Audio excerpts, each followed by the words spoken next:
Good evening. Let your body settle into wherever you are right now. Let the pillow take the weight of your head. Let your shoulders drop just a little. There is nothing you need to do tonight. No decision waiting. No purchase to make. No cart to check. Nothing. Tonight, we are going to talk about something very ordinary. Something that happens to nearly everyone, probably every day. We are going to talk about the quiet pull of wanting things. And we are going to talk, very gently, about what it feels like when you pause. That is all. Nothing urgent. Nothing to memorize. Just close your eyes if you like. Let the words come to you slowly. And know that by the time this is over, you will understand something a little better. Something that can quietly serve you for the rest of your life. Let your breathing slow down now, just a little. We are in no hurry at all. Here is something worth knowing. Every shop you have ever walked into, every website, every app, every notification has been designed by someone who thought very hard about one question. How do we get the person to decide quickly? Not thoughtfully, not slowly, quickly. Because the designers of these spaces, these digital rooms, they know something about human nature. They know that when you have time to think, you often decide not to buy. When you walk away and come back later, the feeling has usually changed. So they try, very deliberately, to remove the time between feeling and buying.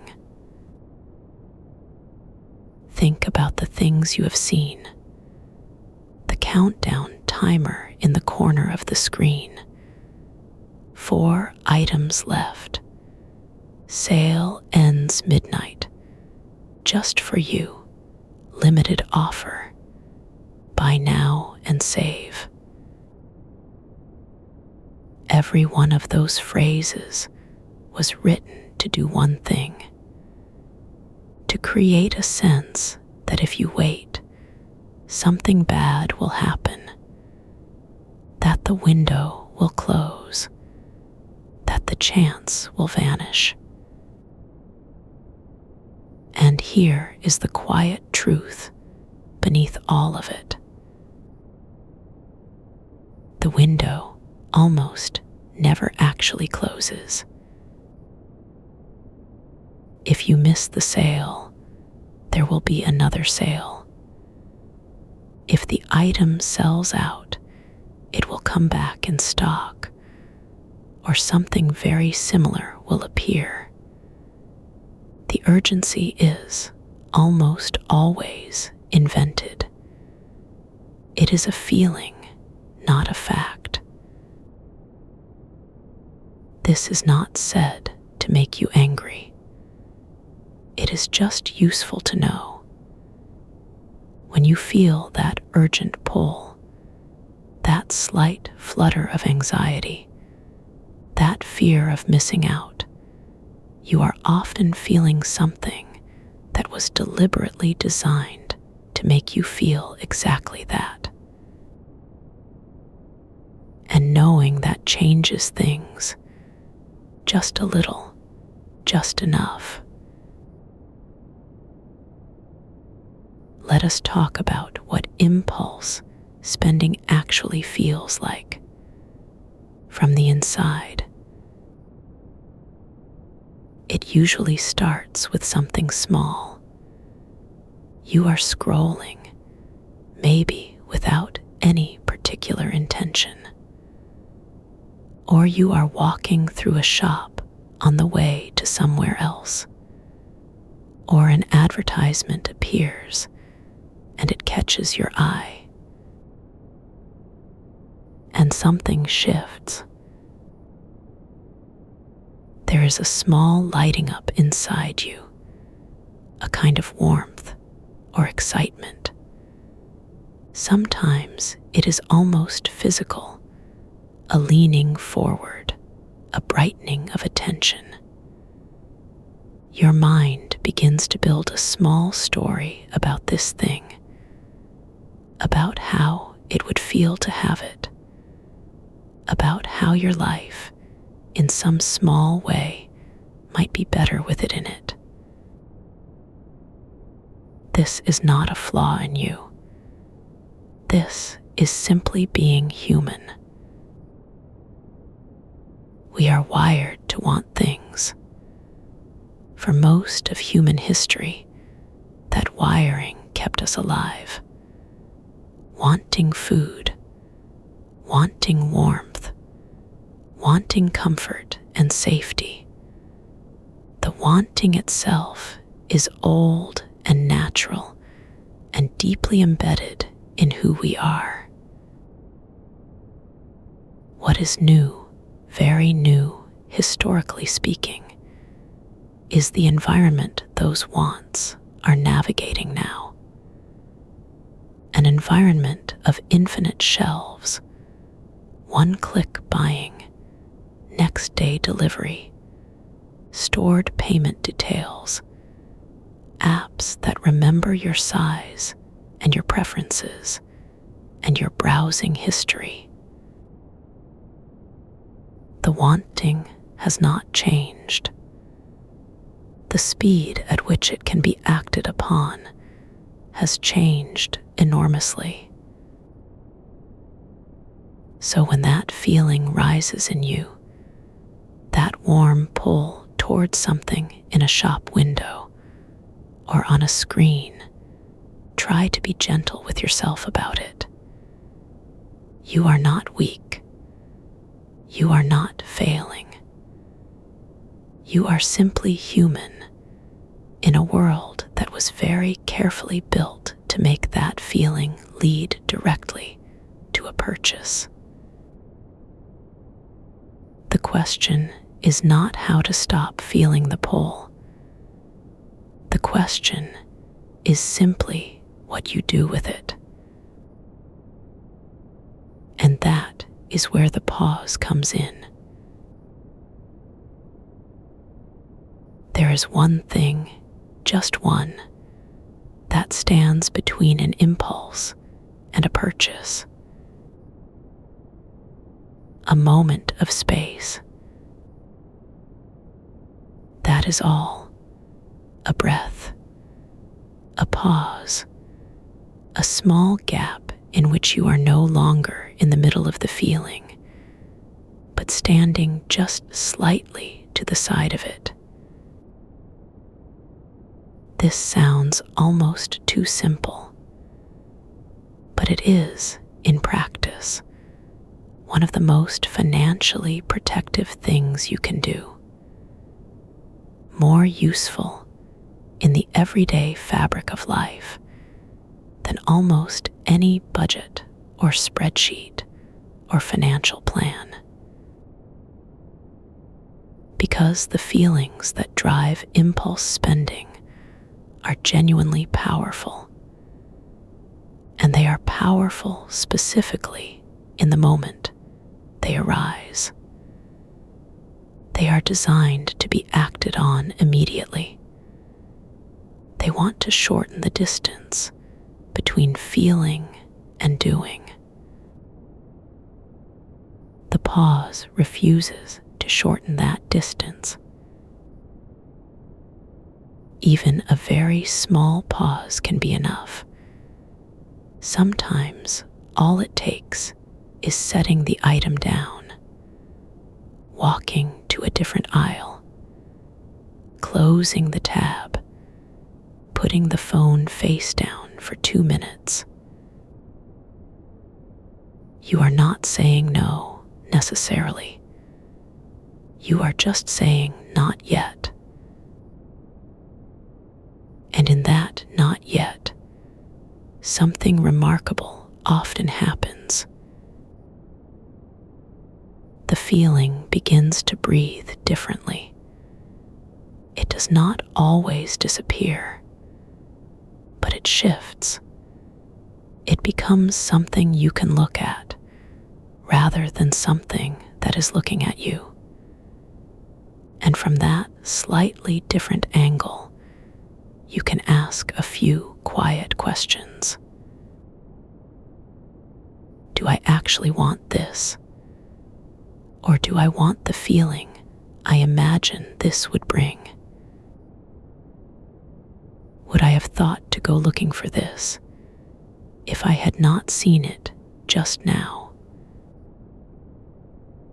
A week from tonight, will I even remember that I wanted this? These questions are not meant to be harsh or self-critical. They are just gentle, and in the gentleness, they often reveal something true. The pause is a superpower, small and quiet and completely free. There is a rule that many thoughtful, peaceful people use with money. It is almost embarrassingly simple. When you feel the pull to buy something, wait 24 hours before you do. That is it. That is the whole rule. You do not need to talk yourself out of it. You do not need to feel guilty about wanting it. You do not need to do any analysis or calculation. You just make a small note, mental or otherwise, and you leave it there for a day. 24 hours is long enough for something important to happen. The initial electricity of the impulse fades. The bright new feeling that surrounded the thing begins to settle. And what you are left with the next day is a clearer view of your actual, quieter self. Not the self in the store or scrolling or caught up in the excitement of the moment. The self that woke up this morning and knows what it needs. Sometimes you will check back in 24 hours and find that the wanting is still there. Real, genuine, considered, and that is fine. You buy the thing if you can afford it and you feel good about it, because you chose it calmly. But something surprising happens a lot of the time. You forget about it. Not because you are forgetful, because it was never quite real. It was a feeling, not a need. And feelings of that kind, without the bright fuel of the in-the-moment excitement, often simply dissolve. You wake up the next day, and the thing is gone from your mind. And somewhere in your bank account, there is a small amount of money that is still there. Still yours.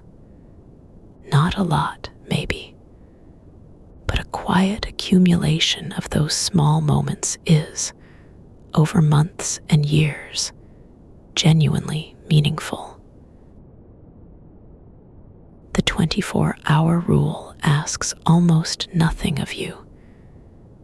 No discipline, not really.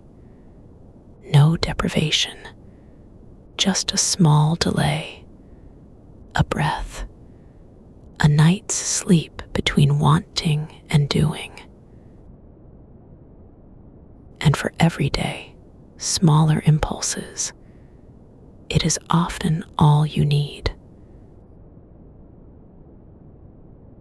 For the things that cost more, the things that are not a small treat, but a real financial decision, a longer pause can be even more illuminating.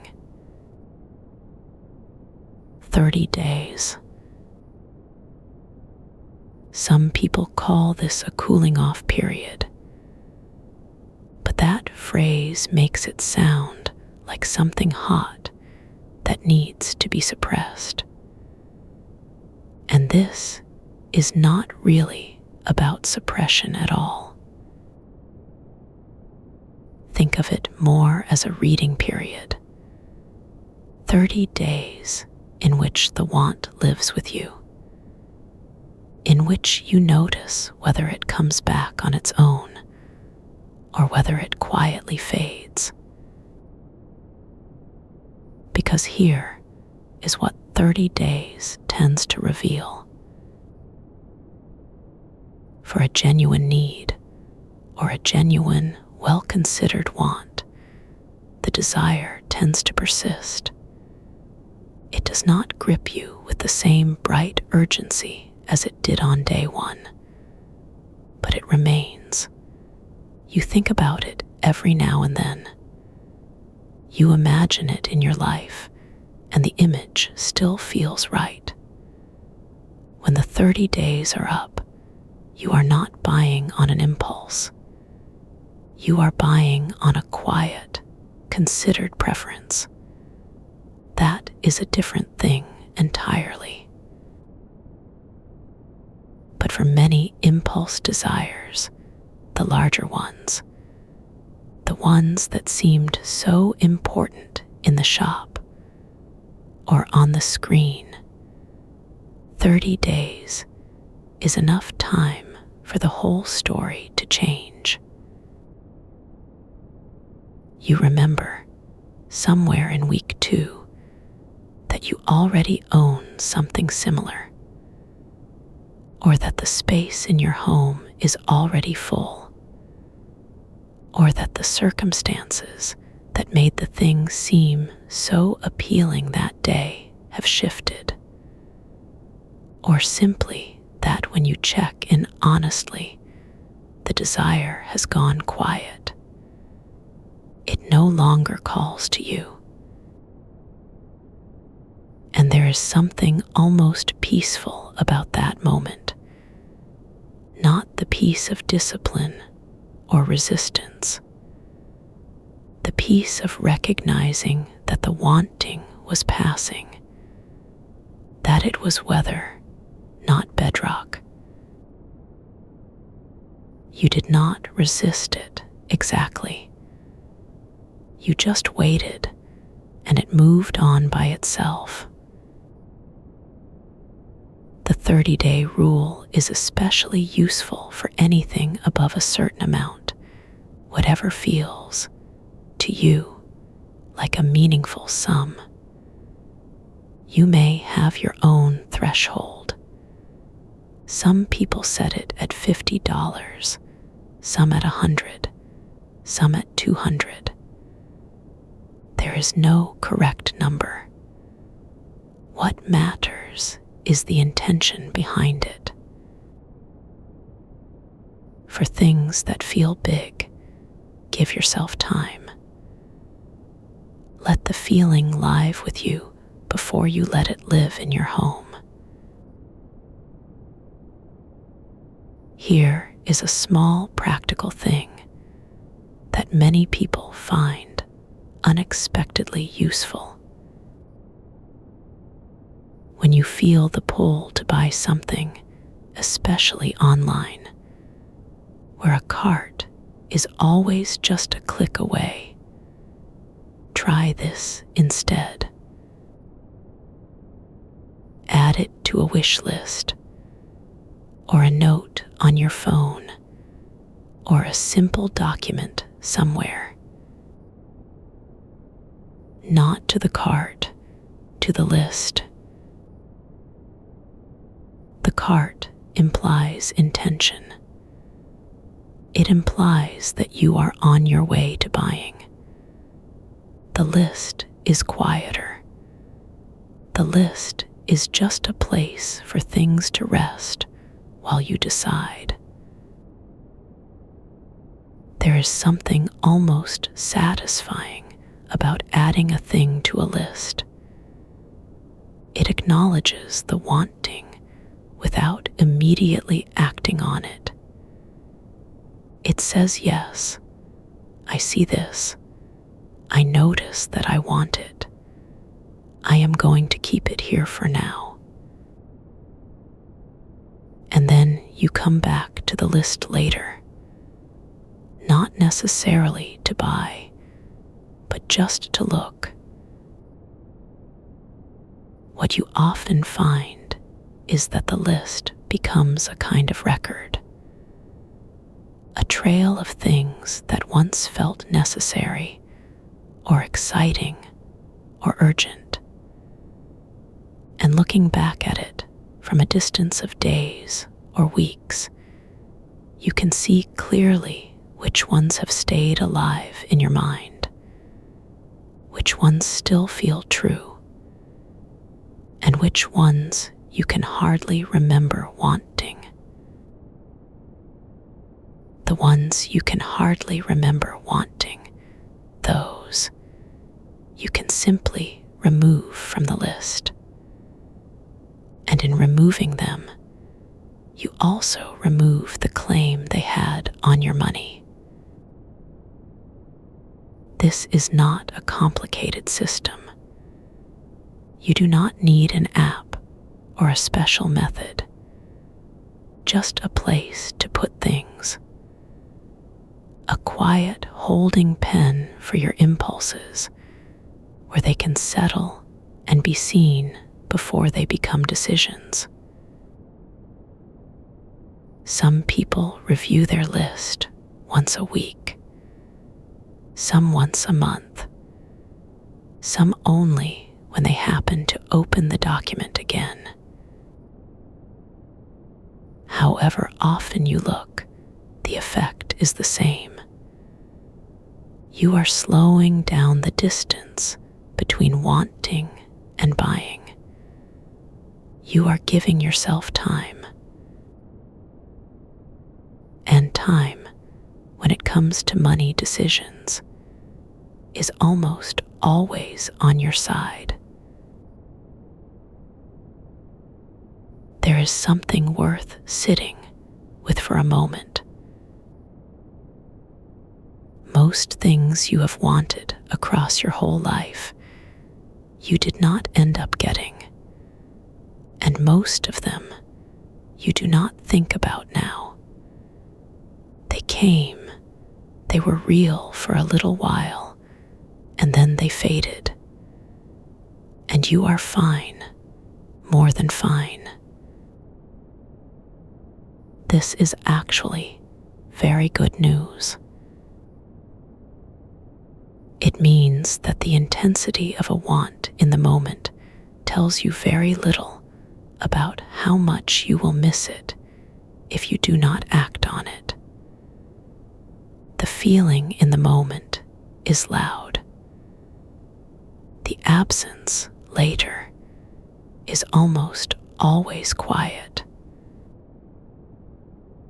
Think about the things you have walked away from, the items you did not buy, the sales you did not take advantage of, the impulses you paused or forgot, or simply did not act on. How many of them do you still think about? Probably very few. There may be one or two genuine regrets, things you wish you had chosen differently. But the vast majority of unfulfilled wants simply dissolved. They were weather. They passed through and left the sky clear again. This is worth remembering the next time a wanting arrives. Not to dismiss it. The feeling is real, and it deserves to be acknowledged. But to hold it a little more lightly. To know, with some quiet certainty, that if it fades on its own, that will feel absolutely fine in a week. You have survived every unfulfilled impulse so far. Every one of them. That is a very long track record of being okay. Wants are seasonal. They come and go with your mood, your circumstances, the season, the algorithm. They are not fixed truths about what you need. They are visitors. Some of them are welcome, and you invite them to stay. Others you simply watch pass by. The patience to let them pass is not deprivation. It is a kind of quiet discernment, a gentleness toward yourself and your future. When you pause before spending, when you wait, when you use the list, when you let the wants quietly move through, something happens that is easy to overlook. You create space. Financial space first. The money that did not leave your account is still there. It is available. It can go towards something that genuinely matters to you when that thing arrives. It can become the seed of something larger, or it can simply sit there as a quiet buffer, a small cushion between you and the unexpected costs that life reliably brings. Even a modest accumulation of paused impulses adds up over time. A dozen small things not bought in a month, 3 or 4 medium things not bought in a year. The amounts sound small individually. Together, they can be surprising. But there is another kind of space that is harder to put a number on. Mental space. There is a low-level weight that comes with buying things impulsively. Sometimes it is immediate, the slight hollow feeling after a purchase that did not quite deliver the feeling it promised. Sometimes it is slower, the gradual sense that your home, or your wardrobe, or your digital life is full of things that you do not quite love. And there is the background noise of accounts and balances, and slightly too many things on the credit card this month. The small financial anxieties that are hard to name, but easy to feel. When you slow down your buying, even a little, that noise gets quieter. not silent necessarily, but quieter. And in that quiet, something else tends to grow.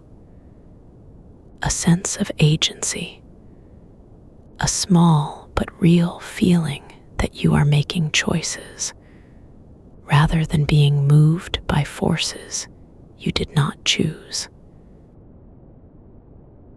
That feeling is worth more than almost anything you could buy with the money. And it is free. It grows on its own when you give it room. When we talk about spending less impulsively, it can sometimes feel like it is about restriction, about saying no, about having less. But try looking at it from the other direction. What are you protecting when you pause? You are protecting something that belongs to future you. The person you will be in 1 year, or 5, or 10. That person has needs and hopes that present you cannot fully see yet. They may want a sense of security. They may want options, the ability to take a new path, or leave a situation, or afford something that truly matters. Every small impulse spent is a tiny transfer from future you to a present feeling that, by definition, has already passed. Every pause, every waiting period, every wish list instead of a cart, that is a tiny gift in the other direction. You are not depriving yourself. You are choosing which self to give to.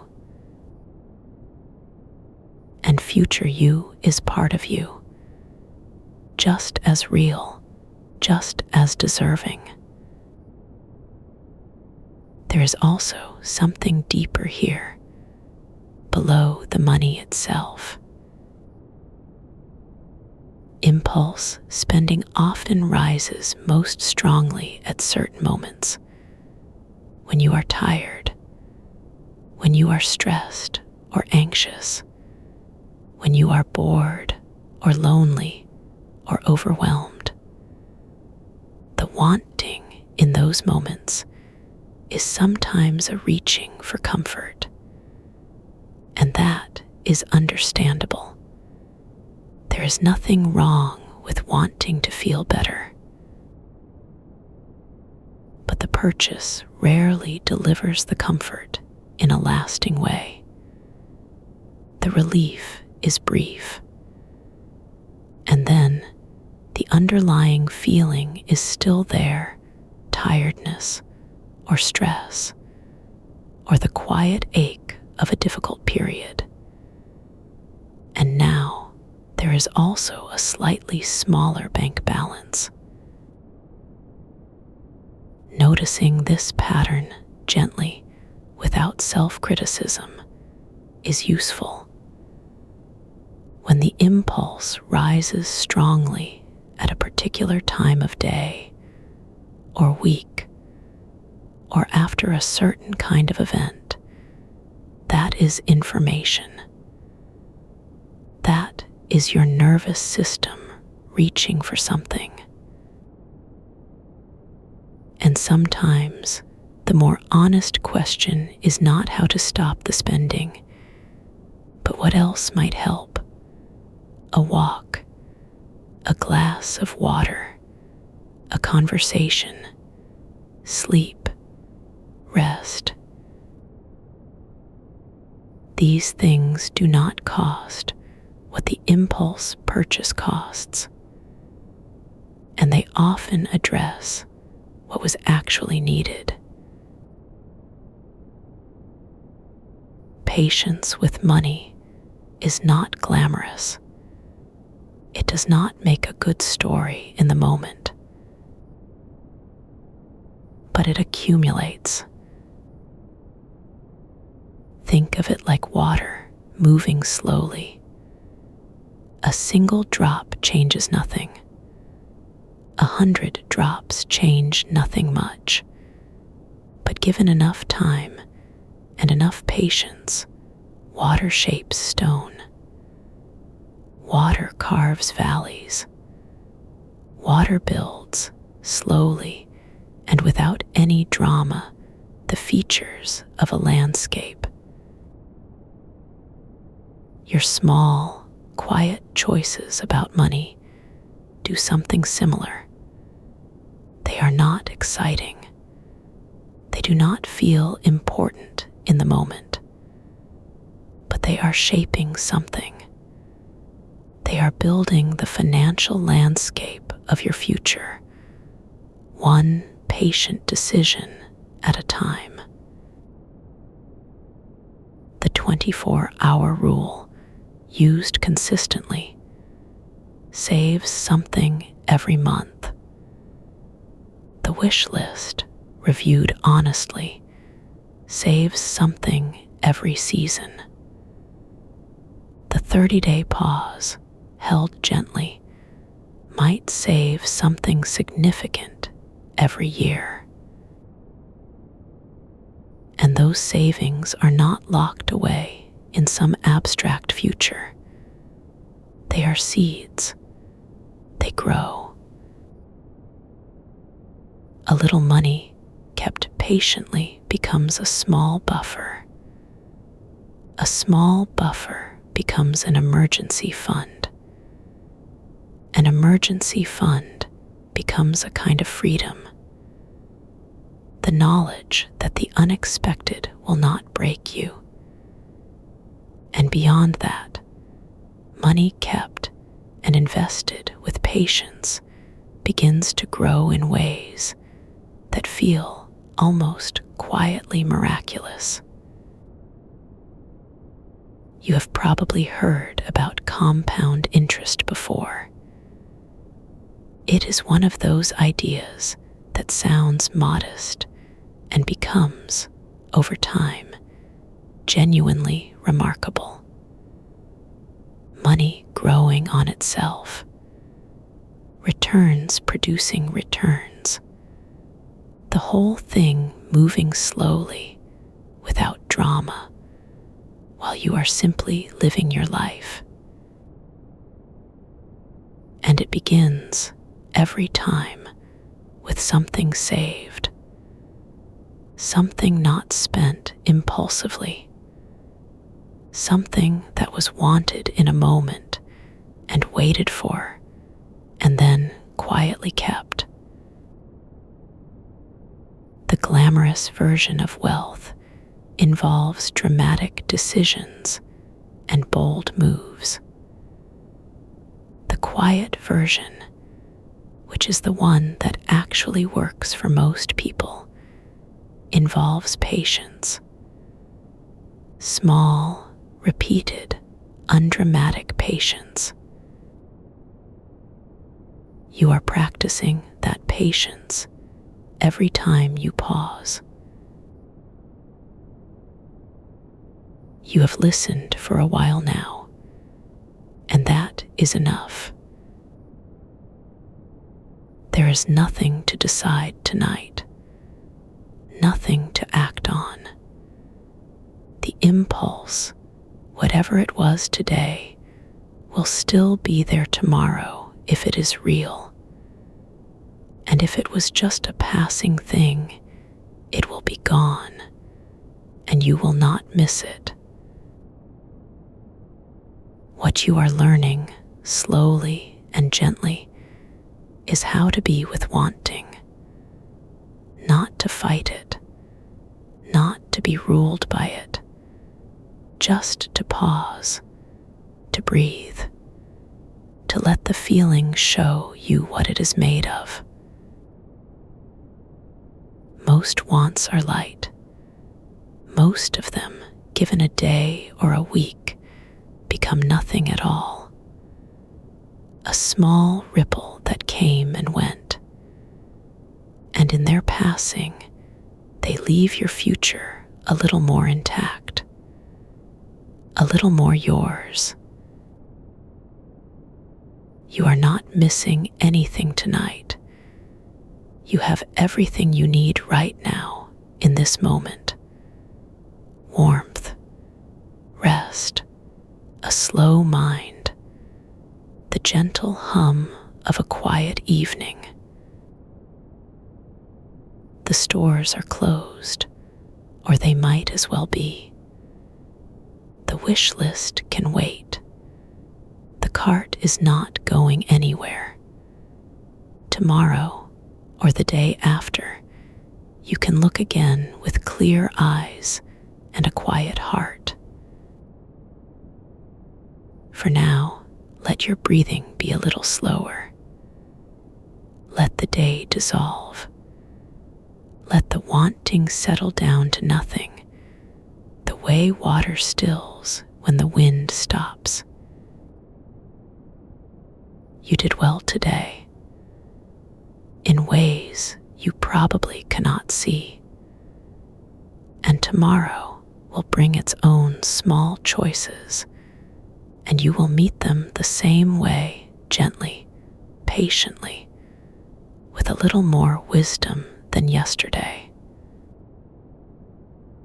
Your money is safer when you sleep. Your mind is clearer in the morning. And the things that truly matter to you will still be there, still true when you wake. Rest now. Let everything else wait.